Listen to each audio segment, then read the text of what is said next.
ఓం మహాగణాధిపతయే నమః. ఓం గురుభ్యో నమః. ఓం శ్రీమాత్రే నమః. పరమేశ్వర స్వరూపమైనటువంటి జ్యోతిష, వాస్తు మరియు ఇతర అనేకమైనటువంటి శాస్త్రంలో మనకు అందించినటువంటి మహర్షులకి నమస్కారం. హయగ్రీవ హయగ్రీవ హయగ్రీవేతి యోగదయత్తస్య నిస్సగతైవాని జహ్నుకన్యా ప్రవాహవత్ అరుణాం కరుణాతరంగితాక్షీం ధృతపాశాంకుశ పుష్పబాణచాపాం అనిమాదిభిరావృతాం మయూకైః అహమిత్యేవ విభావయే భవానీ శ్రీమాత్రే నమః. ప్రేక్షకులకి ఆ లలితాంబిక అమ్మవారి యొక్క అనుగ్రహం పరిపూర్ణంగా కలగాలని మనస్ఫూర్తిగా కోరుకుంటూ నేను మీకు ఈరోజు చెప్పబోయేటువంటి అంశం ఏమిటి అంటే, మనకి గనక ఏదైనా ఒక అంశము ముందుగా తెలిసినా లేదా ముందుగా దాన్ని మనం కంట్రోల్ చేయగలమని మనకు అనిపించినా అది మన జీవితాన్ని మారుస్తుంది. గుర్తుపెట్టుకోండి, ఇది ముందుగా తెలిసినా ఆ తెలిసిన విషయం మనం కంట్రోల్ చేయగలం అనుకున్నా, లేదా మనం ఒక పని చేయడం ద్వారా అది కంట్రోల్ అవుతుందని అనుకున్నా కూడా మన జీవితం అద్భుతంగా మారుతుంది. ఇది ఈరోజు టాపిక్. అది ఎలాగా అంటే 3 విషయాలు ఇక్కడ. ఒకటి, మన స్వప్నంలో రావడం వల్ల తెలుసుకోవడము, లేదా మన చుట్టూ ఉన్నటువంటి పరిస్థితులు నిమిత్త శాస్త్రమే అంటారు, నిమిత్తం ద్వారా తెలియడము. మూడవది, ఈ తెలిసిన అంశాన్ని మనం ఏ రకంగా దాన్ని మన జీవితంలో మార్చుకోవడానికి ఏం చేయగలము అనేటువంటి విషయం. ఈ 3 విషయాలు మనం తెలుసుకోబోతున్నాం. ఒక్కొక్క రాశి రీత్యా ఒక్కొక్క లగ్నం రీత్యా చూసుకుంటే కనుక, సింహలగ్నము, సింహరాశి. మీరు ఏదైనా ఒక ముఖ్యమైనటువంటి అంశం అంటే మేజర్ అంశం, ఏదైనా ఇంపార్టెంట్ డెసిషన్స్ ఏదైనా తీసుకునేటప్పుడు ప్రకృతి మీకు ఇచ్చే ఇండికేషన్స్ స్వప్న రూపంలో కావచ్చు, లేకపోతే చుట్టూ ఉన్నటువంటి విషయాల్లో. ఎందుకంటే ఇది మేజర్గా తీసుకునేటువంటి విషయాల్లోనే, అన్ని చిన్న చిన్న విషయాలు తీసుకోకూడదు. ఎటువంటి ఇండికేషన్స్ ఇస్తుంది ఇది అని చూసుకున్నట్లయితే, పాత వస్తువులు స్వప్నంలోకి రావడం, లేకపోతే ఏదైనా ఒక అంటే కొన్ని చోట్ల మనకి విరిగిపోయినవి, పాడైపోయినవి, లేకపోతే పురాతనమైన. చాలా మంది దగ్గర రీసెర్చ్ చేసినప్పుడు విన్నది ఏంటంటే, సార్ నాకు నా రాత్రి నిద్రలో ఒక పాత ఇల్లు తెచ్చినాడు, అక్కడ ఎవ్వరం లేరు, చీకటిగా ఉంది, సంథింగ్ నాకు అక్కడంతా ఏదో ఆ ఇంట్లోకి వెళ్ళిపోయి బయటికి ఎలా రావాలో నాకు అర్థం కాలేదు సార్, నేను సతమతం అయిపోయాను. దాని తర్వాత నా లైఫ్లో చాలా ఇబ్బందికరమైనటువంటి అంశాలు నాకు జరిగాయి, మేబీ ఆ స్వప్నం నాకు చెప్పింది నాకు అర్థం కాలేదు అంటూ ఉంటారు. నిజమే, సింహలగ్నం వారి, సింహరాశి వారికి అటువంటి ఇండికేషన్స్ ఫస్ట్ చూపిస్తాయి. అలాగే అంటే ఏంటి, ప్రకృతి ఇది ఎంత ఏంటి, శాస్త్రం, మహర్షులు అందించినటువంటి ప్రకృతి శాస్త్రము. ఇది స్వప్న శాస్త్రం అని పేరు పెట్టినా, లేకపోతే నిమిత్త శాస్త్రం అని పేరు పెట్టినా, ఇది ప్యూర్లీ ప్రకృతి శాస్త్రము, అమ్మవారి శాస్త్రము. గుర్తుపెట్టుకోండి. అంటే అమ్మ ప్రకృతి రూపంలో మనకి ఇండికేట్ చేస్తుంది తన పిల్లవాడిని తన కాపాడుకోవడం కోసం చేసే ప్రయత్నం ఇదొకటి. అంతే కదండి, ప్రతి తల్లి ఏం చేస్తుంది, అయ్యో పిల్లవాడు అన్నం తిన్నాడా లేదా సమయానికి అని ప్రకృతి కాపాడుతూ ఉంటుంది. తన పిల్లవాడిని ఎలా కాపాడుతుందో ప్రకృతి మన అమ్మ కాపాడుతుంది. ఇది అర్థం చేసుకోండి. అయితే అటువంటిది ఏదైనా ఓల్డ్ రిలేటెడ్ సంబంధించిన పాడైపోయినట్టుగా రావడం, మంచిగా ఉన్నట్టు రావడం కాదు. అంటే ఉదాహరణ చెప్తాను చూడండి, ఎప్పుడు ఏదో ప్యాలెస్ ఉంది, ఆ ప్యాలెస్ కల్లోకి వచ్చిందని పాతది కానీ అద్భుతంగా కనబడింది, ఇట్స్ గుడ్. అలాగే మరొకటి ఏంటంటే, మీకు సింహం వారికి పర్టికులర్గా ఒక్కొక్కసారి చూడండి, మనం ఏదైనా ఒక ప్రారంభించబోతుంటే మన ఓల్డ్ రిలేషన్స్లో లేదా ముసలి వాళ్ళు ఎవరో పలానా సంఘటన జరిగిందంటే, ఇబ్బందికరమైన సంఘటన అని విన్నాం, వెంటనే మనం it's going to something is bad అని ఒక ఏదైనా ఇంపార్టెంట్ డెసిషన్ తీసుకునేది ఆలోచించాలి. అంటే ఎట్లాగా, ఒక వివాహ సంబంధమే అనుకుందాం, లేదా ఒక అగ్రిమెంటే అనుకుందాం, లేకపోతే ఏదైనా మేజర్, ఇవన్నీ మేజర్ డెసిషన్స్ అండి.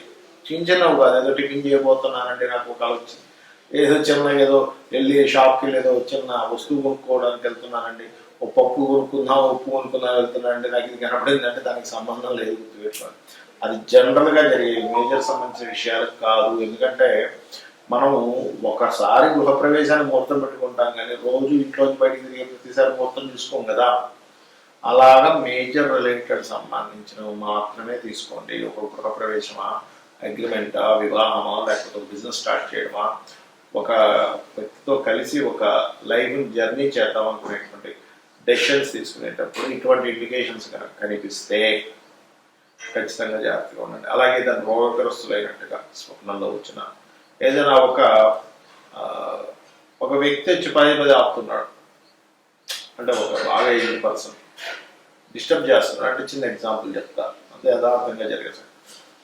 ఒక వ్యక్తి ఏం చేశాడంటే ఏదో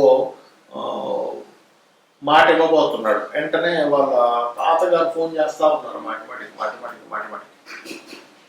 ఎందుకు ఇట్ట ఫోన్ చేస్తుందో కట్ చేస్తూ పోతున్నాడు.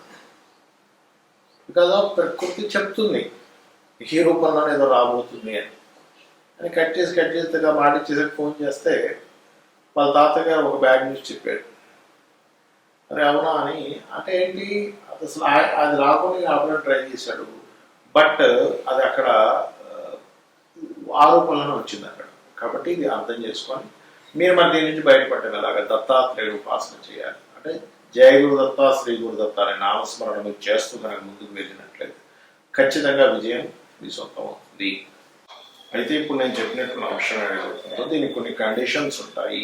అదేమిటి అంటే, ఒకటి గుర్తుపెట్టుకోండి, మీకు ఏదైనా ఒక స్వప్నం వచ్చింది అంటే దానికి మీరు ఉదయం దాని గురించి ఆలోచించిన, అంటే స్వప్న శాస్త్రంలో ఉన్న రూల్స్ అండి ఇవన్నీ. ఉదయం పూట దాని గురించి తదేకంగా ఆలోచించిన ఆ స్వప్నం వస్తే దానికి సంబంధం లేదు. లేదా మీరు దాని గురించి ఎవరితోనైనా మాట్లాడినా, లేనట్లయితే మీకు అనారోగ్యంతో ఉండి ఆ స్వప్నం వచ్చినా, మీరు అది ఊహించుకున్న దాని గురించి ఇలా జరుగుతుందని ఊహించుకున్న స్వప్నంలోకి వస్తే ఆ స్వప్నానికి మీకు సంబంధం లేదు, గుర్తుపెట్టుకోండి.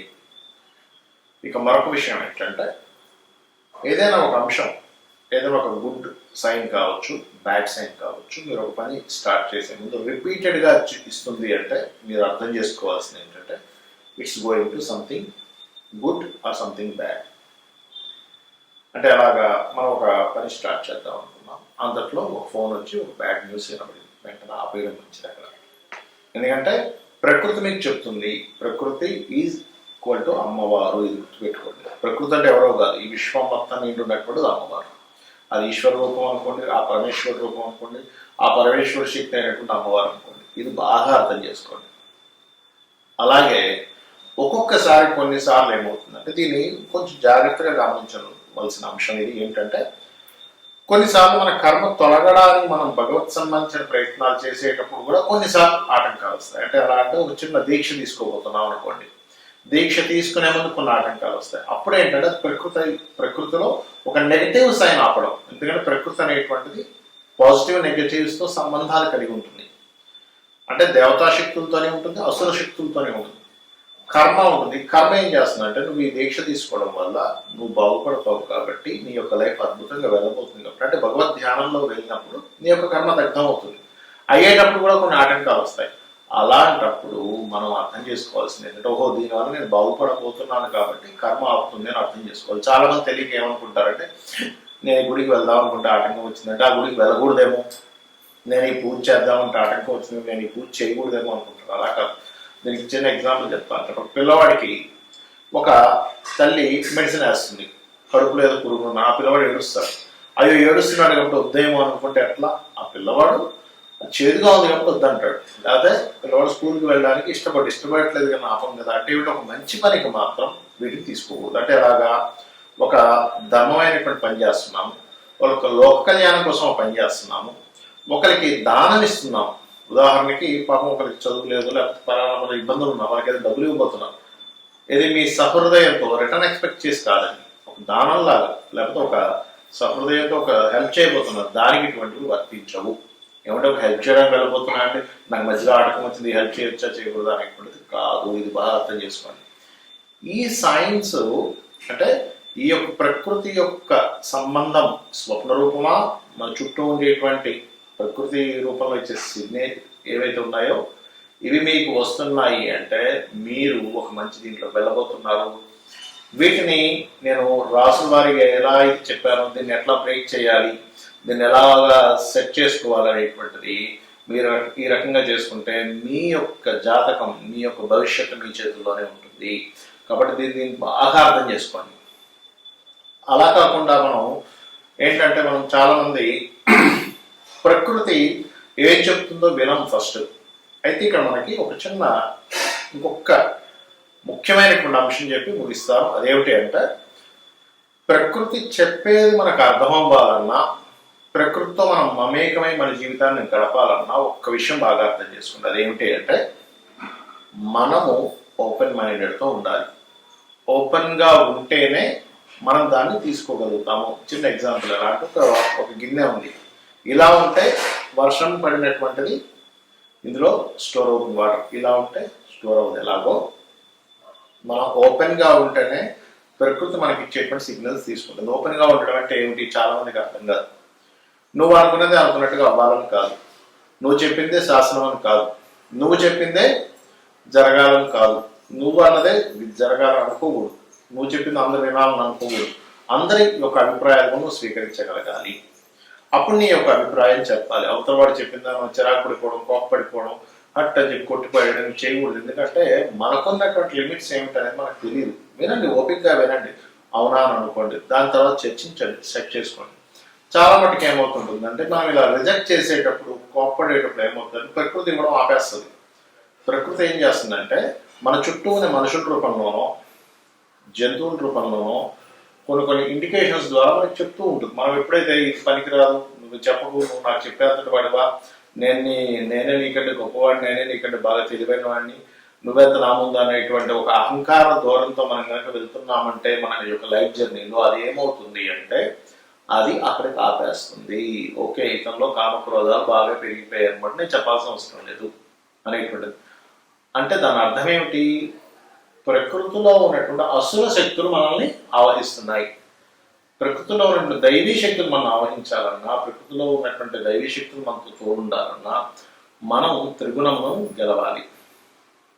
అయితే ఇక్కడ ఇప్పుడు ఉన్నటువంటి సిచ్యువేషన్స్లో, ఇప్పుడు రాహు ఉన్నటువంటి సిచ్యువేషన్ కానివ్వండి, శని ఉన్నటువంటి సిచ్యువేషన్ కానివ్వండి, కేతు ఉన్న సిచ్యువేషన్స్ కానివ్వండి, ముఖ్యంగా ఉదయాన్నే నిద్ర లేచి ఒక్కసారి మీరు గణపతిని, అంటే నాకు ఏ రాశి నక్షత్రం ఏమీ తెలియదంటే అప్పుడు ఏం చేయాలని చాలా మంది అడుగుతూ ఉంటారు. పొద్దున్న నిద్ర లేచిన వెంటనే కూడా మీరు ఒక్కసారి మహాగణపతిని తలుచుకోండి, ఒక్క 2 నిమిషాలు. స్కందుని దర్శనం చేసుకుని ఫోటో చూసి లేకపోతే ఏదైనా ఫోన్లో పెట్టుకొని, దాని తర్వాత చక్కగా మీరు మీ యొక్క నిత్య జీవితాన్ని గడపండి నిద్రపోయేటప్పుడు. ఎందుకంటే ఉదయం నిద్ర లేచిన వెంటనే మీరు ఎప్పుడైతే అది చేశారో ఆటోమేటిక్గా ఆ రోజంతా కూడా జపం చేసిన ఫలితం వస్తుందని శాస్త్రం చెప్తుంది. నిద్రపోయే ముందు నమశివాయ పంచాక్షరి మంత్రాన్ని చేస్తూ అలా నిద్రలోకి వెళ్ళండి. రాత్రి నుంచి ఉదయం వరకు మీరు చేసినటువంటి జప ఫలితం లాగా వస్తుందట. అంటే రాత్రి నిద్రపోయినప్పటి నుంచి నిద్ర లేచిన వరకు చేసిన జపం వస్తుంది. ఇంతకంటే గొప్పది మరొకటి లేదు. ఎందుకంటే మీరు 24 hours మీరు దైవ నామస్మరణలోనే ఉన్నారని చెప్పి దీని యొక్క అర్థం. అంటే అప్పుడు ఏమవుతుంది, దైవం మనతో ఉంటుంది. మనం చేసే ప్రతి పనికి కూడా ఒకవేళ ఒక ఫెయిల్యూర్ వచ్చింది, కంగారు పడకండి, అది ఫెయిల్యూర్ కాదు, అది వద్దు అని చెప్పి ప్రకృతి చెప్పడం, అది నీకు మంచిది కాదు అని ప్రకృతి చెప్పడం. ఒక సక్సెస్ వచ్చింది, ప్రకృతి మీకు ఇచ్చింది అనుకోండి. లైఫ్ అనేటువంటి జర్నీలో టర్నింగ్ పాయింట్స్ ఎలా వస్తాయో, స్పీడ్ బ్రేకర్స్ ఎలా వస్తాయో అలాగే అనుకోండి. కానీ ఇది రాలేదని బాధపడడం, ఇది వచ్చేసిందని పొంగిపోవడం చేయకండి దయచేసి. ఈ రకంగా మీరు కనుక ఉండగలిగితే ప్రకృతి కంప్లీట్గా మీతోనే ఉంటూ మీ యొక్క లైఫ్ని విజయవంతం వైపు తీసుకువెళ్తుంది. మీ అందరికీ లైఫ్ ఈ యొక్క దైవ అనుగ్రహము, ఆ పితృదేవతల అనుగ్రహం పరిపూర్ణంగా ఉండాలని కోరుకుంటూ శ్రీమాత్రేయం.